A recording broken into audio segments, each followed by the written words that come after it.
Hey, kia ora, Helen Brahms here, coming to you live from Surprise in Arizona. Hope you're having a super fantastic, sparkling day. Welcome to Porchlight Newsletters podcast number 2199. We're about to click over to another set of 100. Woohoo! Tonight we're talking about the grace of remembering. And I'm totally in the wrong place for my notes.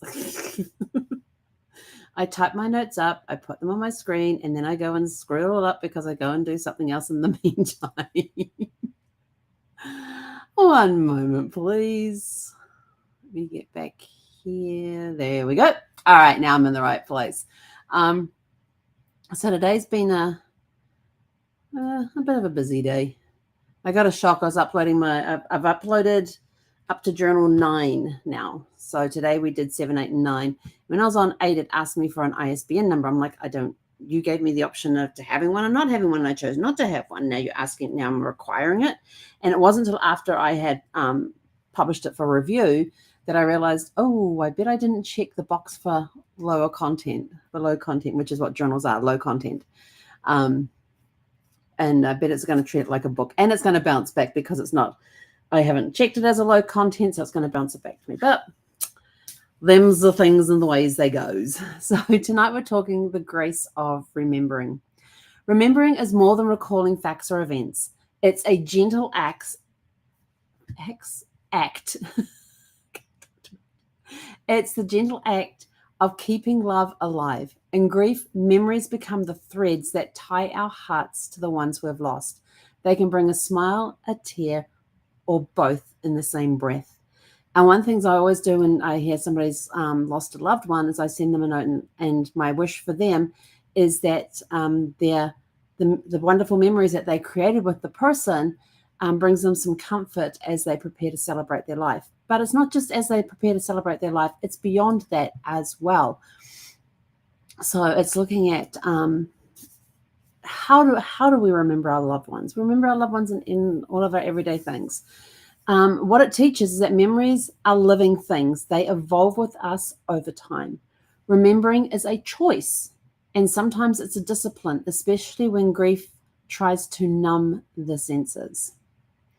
Who was I talking with today? I was talking with somebody today. Sorry, brain just went off in a different direction.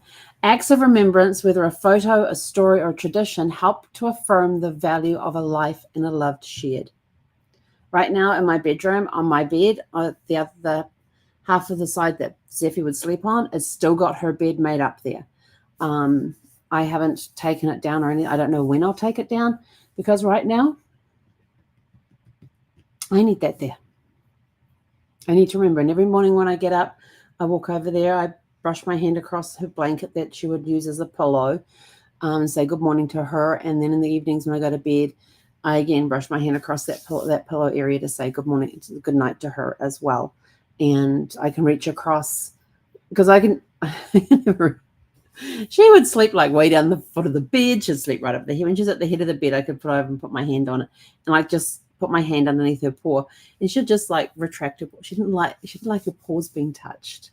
She was so funny about that, and I just would like rest my paw there. I wasn't closing or holding it, and she would just quietly just like pull it away. Or sometimes she'll just get up and walk down the other end of the bed and I didn't want you to do that. It's whatever. So yeah, but now I just reach across to where she would sleep when she's at the top of the bed and just keep my hand there, palm up, like got her paw sitting on top. What happens when we intentionally make space for remembering? Grief softens into gratitude. I am so full of love and gratitude for the 2,080 days that I got to spend with Zephy. We had a lot of adventures during that time. And when we intentionally make space for remembering and the grief softens into gratitude, the pain of loss finds room alongside the joy of having known them. We create a bridge between past and present, allowing our love to be part of daily life. Oh, I will tell you this whole thing that's just happened with Zephy with her passing. I said to somebody the other day, I said, it's throwing me back to all those memories when Brad passed. Even though it's been almost 8 years. Now I've got that pain back again, and it feels like he just passed yesterday. Then, of course, 18 days before Brad passed, Gus passed. He went across the Rainbow Bridge. So it's bringing back a lot of memories about all of that time and the stuff that I went through all of that time and things I thought that I had lovingly taken care of, making the space to remember the gratitude that I have for all the time I got to spend with him, the joy of having known him, that bridge between past and present, allowing love to be part of daily life. There's a lot of those emotions that have swelled back up again. And I got Zeffie over 2 years after Brad had passed. I waited a long time before I got her. So there was a lot of healing that still needed to take place, and Zeffie helped a lot with that. I actually got her certified as my emotional support animal, and she was awesome with that. There was one time I absolutely, on one of the, was it Brad's birthday? I think it was Brad's birthday. It might have been the day that he passed, the anniversary of the day that he passed. I'm sitting there and something triggered me, and I was just a pool of goo on the floor. And what does Zeffie do? She hears this noise, not sure what it is. She comes into the family room, and I'm curled up on the couch, like not wanting to do anything. I'm just crying. And she goes and she sits. She had her bedding, this bedding area down on the floor with some pillows around it. And she goes and sits her butt on the pillow and her feet on the floor, like, I don't know how that's comfortable. What is it about dogs having to put their butts on a higher level than their front paws? Go figure. And she sits there and she just looks, and I remember opening my eyes because I heard her. She just made a little noise. She made a little whining noise because she communicated in a variety of whines. And I opened my eyes and looked at her, and she's just sitting there with her head cocked. She didn't come any closer though, which I thought was kind of weird, but she didn't come any closer. At one point, she finally did. After about half an hour, she comes over and just sniffs me, like, make sure you're okay. And then she goes back and sits back on that cushion again. So she watched over me, but yeah, that was her way that she provided comfort. It was just her presence brought a lot of comfort. How we carry this forward is we keep rituals or traditions alive that honor our loved ones. We share their stories with others, especially new generations. I remember there was times when I'd get a memory of Bear or of Gus, and so I would tell Zeffie these stories about Bear or Gus. That's how I kept them alive. Shared dogs' lives with dogs. She got to know Brad as well. Use remembering as a way to heal and inspire others who may be grieving. Talk about it. Don't let it bottle up inside. Don't feel like, oh, it's been 6 months, I'm supposed to be over this. No, absolutely not. If anybody, and I have told this to a few friends who have become widows, I have said to them, if anybody comes up to you and tells you that you need to get over it and get on with your life and go find somebody else, I said, slap them. Just slap them across the face and tell them, get out. Show them the door. I do not think that that's fair that somebody did that somebody comes and does that. Somebody did that to my sister-in-law one time. And when she told me that, I was horrified that somebody had even thought to tell her that. You don't tell somebody to get over it. You encourage them to talk about their loved one. Share some memories, because that helps soften everything. Yes, I made the mistake one time of telling my brother-in-law to get over it, and I regretted it ever since. I did go back and apologize to him later on. But, it is allow people the room to grieve. People grieve in different ways on different timelines. It took, I hear of people whose loved one passed, and like less than a month later, they've cleared out all the clothes and donated them, and that's, cleared out the closets and the dresses and donated the clothing and stuff. It took me months.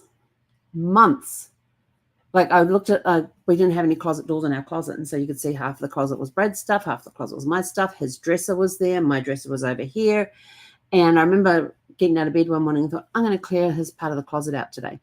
And so I went around and did my normal morning routine and stuff. I walked into the room. I went like this and pulled my hand back and was like, I can't do it.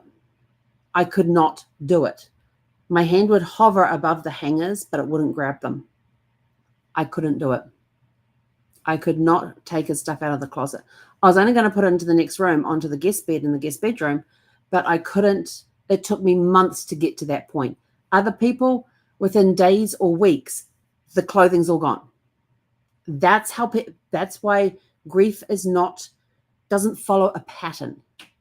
You have to allow them room to grieve in their own way, on their own timeline. Telling people to get over it? Yeah, no, definitely not.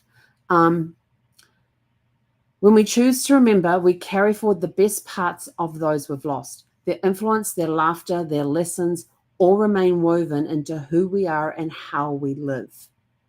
Yeah, that's a really powerful thing.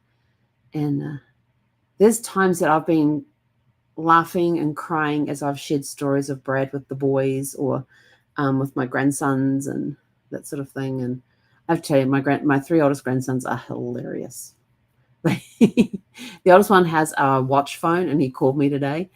I haven't spoken to him for a while because I said, why do you keep hanging up on me? He goes, what do you mean? I said, there's a couple of times you've called me in the last couple of weeks, and I answer the phone and you hang up. And he goes, oh, that wasn't me. He blames it on his younger brother. And I'm like, oh, okay. And so he's talked about his school vacations and how they're going right now, and had a great conversation. I could hear all this noise going in the background, and apparently they were killing Barney, the purple dinosaur or something. I don't know which one of the boys was pretending to be Barney, but they were taking turns at killing Barney. I don't know. It was crazy. And then later on, in the middle of the afternoon, my phone rings again, and it's my grandson's watch phone again. And I answer it, and it's his youngest brother has picked it up and called. And I go, why are you on his phone? He turns around and says, because I wanted to talk to you, Grandma. I mean, my grandkids are such a big part.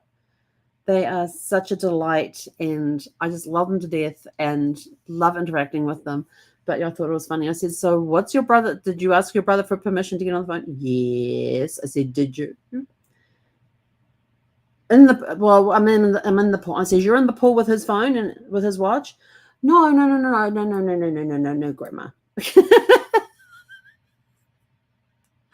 I was just having this great conversation with them, and just enjoying being in the moment with the grandkids. So, and there's times when when I've been out there to San Diego, and I've been staying with the oldest 3 while their parents went away for a weekend or whatever.